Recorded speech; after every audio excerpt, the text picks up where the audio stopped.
ଆପଣ ଯାହା ବି କହିବେ ନା କ୍ୟାମେରାକୁ ଦେଖିକି हाँ हाँ हाँ ठीक है ରେଡି ଯିବା ହଁ ଏ ନାଁଟା ଟିକେ କହିବେ କେତେ ର୍ୟାଙ୍କ ଅଛି? राजेंद्र जेना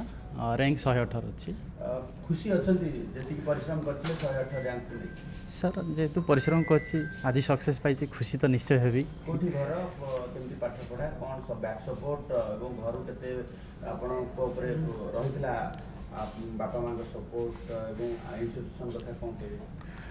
सर घर तो हूँ गंजाम जिला मोर पिनुआगा गंजाम मोर हाई स्कूल थिला बेढ़ा हाई स्कूल बीएनपुर गंजाम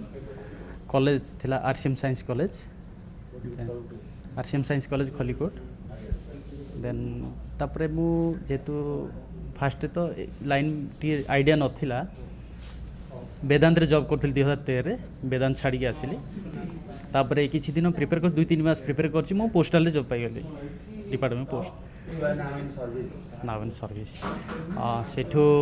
ता सहित 2017 मु मो प्रिपरेशन स्टार्ट कली बाणिज्य इंस्टीट्यूट 17 रे प्रिलिमिनरी पास कली मेन रे कंपलसरी ओडिया इंग्लिश फेल हेली 18 रे preliminary qualify compulsory Odia English fail third time English माने सब ठीक ठाक थिला किंतु आब्सेंट मान बेसी एग्जाम हॉल रे कोन हला ग्रामर गुडा ठीक हैला माने सेही खुशी रे चाहू ए वर्ष हे जिवो सेही खुशी रे माने भल से लेखि लेखि चले किंतु कंपलसरी पेपर मोर 30 मार्क रही जाय अनसीन पैसेज एग्जाम हॉल रे टिके कांदी पकेली माने एते परिश्रम कली तथापि रही गला आब्सेंट माइंड रे सेही समय किंतु बाय चांस मु इंग्लिश रे पास कर जाय छी किंतु सेही भितरे कोन होईची मन टिके दुख थिला जे इंग्लिश तो पुणी फेल हेबी कौन करी आउ पढ़िबेनी ना इंग्लिश वीक नथिला किंतु जानी नथिले जे अप्रोचटा को भलिया इंग्लिश केमती प्रिपेयर करिया कंपलसरी इंग्लिश रे केमती क्वालिफाई करिया अप्रोच जणा नथिला हां एथर फोर्थ अटेम्प्ट रे देखली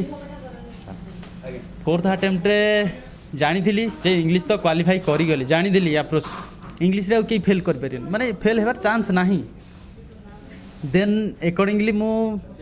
ऑप्शनल सब्जेक्ट को देली किंतु गला वर्ष हाँ इंग्लिश पास करथिली भलो स्कोर भी थिला इंटरव्यू रो 20 मार्क कमी थिला इंटरव्यू शॉर्टलिस्ट हेबा पे पोस्टल सर्विस हाँ देन सर हाँ सर चेंज करिया पड़ियो ना समय आसी जाई छी वर्तमान सर तो कौन ड्रीम जेहेतु सर प्रशासनिक सेवा को आसिले तो प्रथम कथा हला तो जनसेवा तो कहया को